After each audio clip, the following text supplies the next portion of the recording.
শুধু দর্শক বন্ধু, আপনারা দেখছেন একে নিউজ বাংলা। আর এই মুহূর্তে উপস্থিত রয়েছে ভাঙড় 26শে বিধানসভায় পশ্চিমবাংলায় বাম, কংগ্রেস, আইএসএফ, বিজেপি ছাড়া আরও বেশ কয়েকটি ছোট ছোট রাজনৈতিক দল কিন্তু প্রতিদ্বন্দ্বিতা করবেন। ইতিমধ্যেই আপনারা জানেন যে সারা পশ্চিমবাংলা জুড়ে হুমায়ুন কবির তিনি তৃণমূল থেকে বেরিয়ে গিয়ে বা তৃণমূল তাকে সাসপেন্ড করার পরে তিনি নতুন দল ঘোষণা করেছেন। আরও একটি দল রয়েছেন আজাদ সমাজবাদী পার্টি। আপনারা জানেন যে ইমতিয়াজ মোল্লা পশ্চিমবাংলার দায়িত্ব রয়েছেন।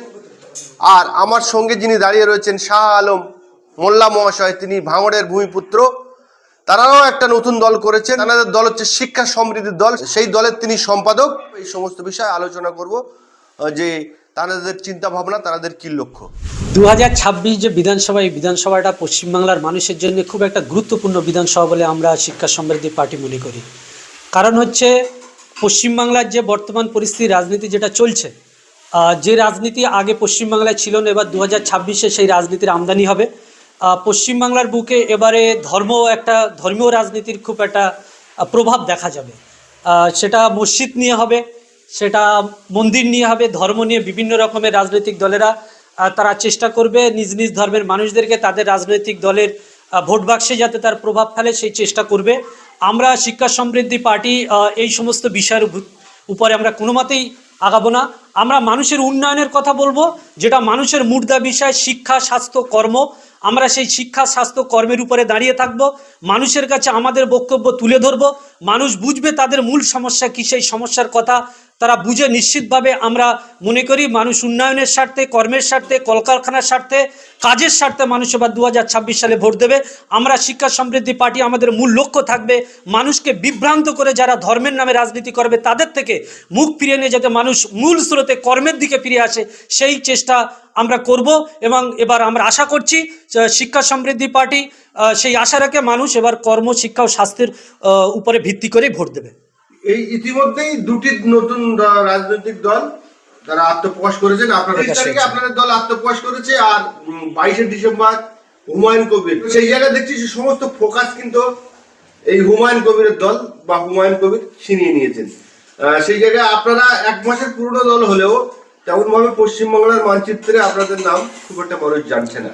এই যে মানুষকে জানতে হবে, মানুষকে জানাতে হবে, এই প্রসঙ্গে আপনাদের কি চিন্তা ভাবনা রয়েছে? দেখুন, আপনি খুব সুন্দর একটা প্রশ্ন করেছেন। হুমায়ুন কবির মহাশয় তিনি যে রাজনৈতিক দলটা করেছেন, তিনি একটা বিতর্কের মাধ্যমে কিন্তু এই রাজনৈতিক দলের জন্ম দিয়েছেন।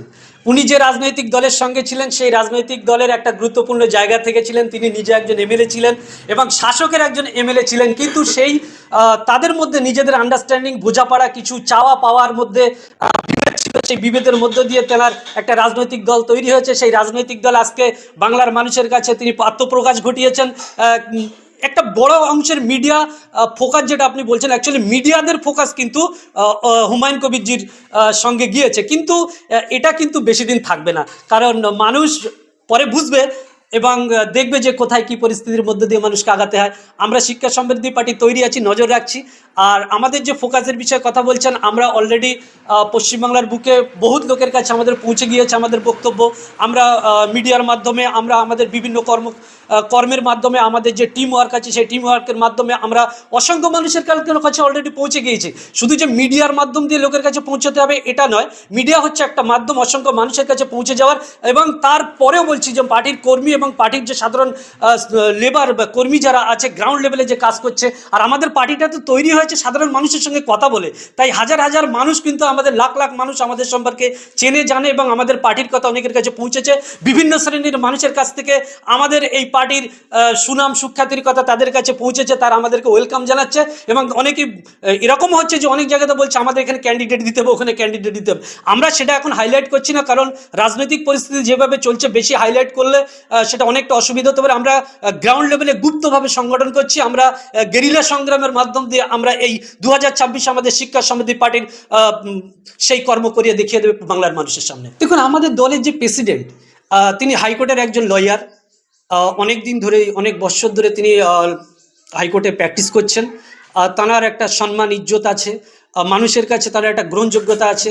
প্রেসিডেন্টের নাম হচ্ছে অভিমন্যু শাণ্ডিল্যজি, তিনি আছেন, এবং আরও বিশিষ্ট কিছু মুখ আমাদের আছে, যেটা আমরা জানুয়ারির 25 তারিখের পর থেকে গ্রাউন্ড লেভেলে আমরা প্রোগ্রামে ঝাঁপিয়ে পড়বো। সেই সময় আপনারা দেখতে পাবেন আমাদের কে কে আছে। এই যে সামনে 26শে বিধানসভায় আপনারা কত সিটের লক্ষ্যমাত্রা নিয়ে আগাচ্ছেন, কত সিটে প্রার্থী দেবেন? দেখুন, আমাদের মোটামুটি 50টা সিটের আমাদের টার্গেট আছে। সেই 50টা জায়গা আমাদের সেই হিসেবে কথাবার্তা একটা হয়ে আছে। যদি পরিস্থিতি সেরকম কিছু আরও কিছু বাড়ানোর সেরকমও চিন্তাভাবনা আছে। আমরা সংগঠন আরও নিখুঁতভাবে এবং নিপুণভাবে গ্রাউন্ড লেভেলে তৈরি করার চেষ্টা করছি।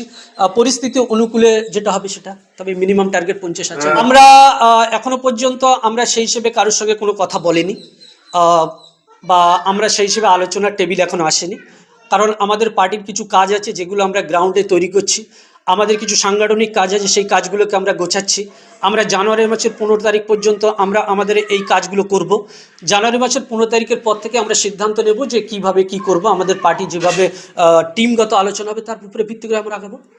সমস্ত রাজনৈতিক দল যারা তৈরি হয়েছে, যে সমস্ত ব্যক্তিত্ব লিডাররা, তাদের প্রত্যেকের উদ্দেশ্য কিন্তু মানুষের সেবা করা, মানুষের স্বার্থে কাজ করার। এক একটা রাজনৈতিক দল এক একটা উদ্দেশ্য, তাদের ডিফারেন্স আইডিওলজি আছে, তার ভিত্তিতে বিভিন্ন রাজনৈতিক দল তৈরি হয়েছে। আমি এখানে একটা কথা বলবো, যত রাজনৈতিক দল হবে তত দেশের এবং রাজ্যের জন্য মঙ্গল। কারণ ছোট ছোট রাজনৈতিক দল তারা বিভিন্ন কথা, গ্রাউন্ড লেভেলের কথাগুলোকে পর্দার সামনে মানুষের সামনে তুলে ধরতে পারে, এবং যারা ক্ষমতা আসে সেই ক্ষমতাশীল রাজনৈতিক দল এই ছোট ছোট রাজনৈতিক দলের কথা শোনার পরে তারা আরও কিছু নিজেদেরকে শুধরে এনে জনকল্যাণমুখী কাজ করতে পারে। এক্ষেত্রে আমরা যে পশ্চিমবাংলায় যে রাজনৈতিক দলগুলো আছে, সেই রাজনৈতিক দলের ভিতরে আপনি যে প্রশ্নটা করলেন যে ছোট ছোট রাজনৈতিক দল মিলিতভাবে একটা শক্তিশালী টিম তৈরি করা যায় কিনা, দেখুন আমাদের আইডিওলজির সঙ্গে আমরা প্রথম থেকেই বলে এসেছি, আমাদের যে আইডিওলজি আছে শিক্ষা, স্বাস্থ্য, রোজগার, এটা আমাদের ফার্স্ট প্রায়োরিটি। আমাদের পার্টির মূল লক্ষ্য, এই লক্ষ্যের উপর ভিত্তি করে যদি মানুষের জনকল্যাণমুখী কোনো কাজ করার উদ্দেশ্য নিয়ে কোনো রাজনৈতিক দল আমাদের সঙ্গে কাজ করতে চায়, যারা ধর্মকে সাইডে রাখবে, যারা বর্ণকে সাইড রাখবে, মানুষের মধ্যে বিভেদকে সাইডে রেখে শুধুমাত্র উন্নয়নের স্বার্থে, কল্যাণের স্বার্থে, ছোট বড় কোনো ব্যাপার নেই, যে কোনো রাজনৈতিক দল যদি সেই কাজ করে আমরা তাদের সঙ্গে কাজ করতে আগ্রহী আছি, এবং সেটা সেই পরিস্থিতি যদি হয় আমরা নিশ্চিতভাবে আগাবো। আপনি বললেন 50টা সিটে প্রার্থী দেবেন, তো সেই জায়গায় কোন কোন সিটে প্রার্থী দেবেন হয়েছে, আপনার আলোচনা হয়েছে? দেখুন, আমাদের তো আলোচনা নিশ্চয়ই হয়েছে। আলোচনা যদি না হতো তাহলে 50টা সিটের কথা নিশ্চয়ই বলতাম না। যখন সংখ্যা আমরা নির্দিষ্ট বলছি, তাহলে সে বিধানসভা আমাদের কিছু নির্দিষ্ট সংখ্যা, নির্দিষ্ট জায়গা সিলেকশন আছে। তবে আমরা এতটুকু বলতে পারি যে পশ্চিমবাংলার প্রত্যেক রাজ্যে কম বেশি একটা মানে কিছু কিছু সিট আমাদের থাকবে।